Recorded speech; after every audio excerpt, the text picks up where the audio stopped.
Hey everyone, it's Andrew Thomas coming at you with your daily quick bit. Today I wanted to talk to you about equity. Now, what is equity? Now, there's a lot of political terms that equity might mean. We're not talking about any of those. We're talking about the amount of your home that you own. How much money do you have in your property?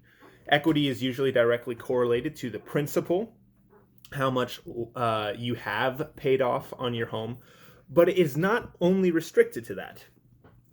For example, when you buy a property, let's say you fix it up, you're going to force appreciate the property, which means you took out a loan on your property, and then adding that work that you did, it's going to force appreciate the property. Now, that work you did, the money spent, is not going towards your loan. It's going towards the property directly. And so your loan might say, oh, you owe $100,000 still because you bought your property for 110. You put 10,000 down. Now you still owe 100, but you put $20,000 work into the property.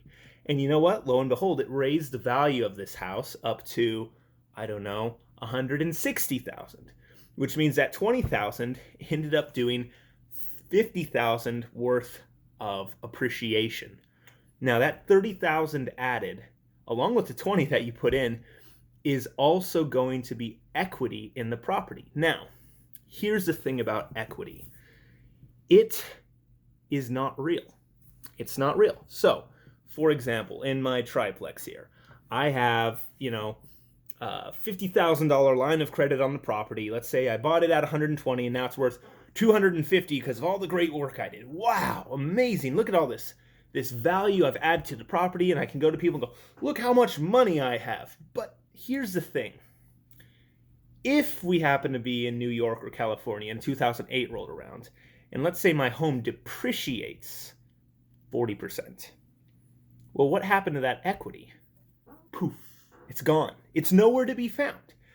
But what happened if I could have foretold that this crash was coming, and let's say 2 months before the crash, I went and I took my $50,000 line of credit and I went down to Broad Street and I bought myself a $250,000 property, 20% down, here's your 50G, and now the crash comes. Well, I have taken that equity out of the property. I made it real, tangible, and not only did I make it real and tangible, I made it even more real and more tangible by acquiring an additional property. Now, a lot of people might go, well, great, now you set yourself up to lose both properties instead of just losing the equity in one. And that's completely true if you buy bad deals.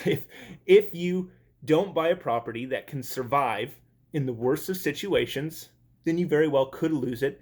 If your tenants quit paying, if the rents dramatically drop, you could find yourself in trouble. But if you're locking in a 20-year or a 30-year fixed rate, low interest loan, and you have the tenants, and let's say this place can pay itself off with 40 or 50% occupancy, you can survive almost any situation. Even in 2008, people are going to lose their homes, and they're still going to have to rent somewhere. It actually helped the rental market in a lot of different places.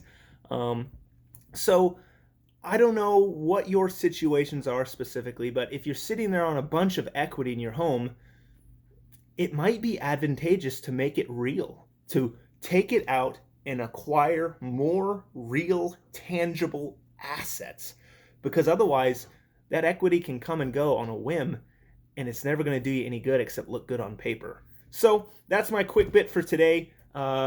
Again, these are just my thoughts, my personal experiences. If you guys have other information or maybe I'm missing something, please feel free to reach out to me. Let me know what you guys think. Or if you appreciated my information, hit me up and I can give you some advice on things you could do with all that extra equity. So thanks so much, and I'll be with you guys tomorrow. Bye.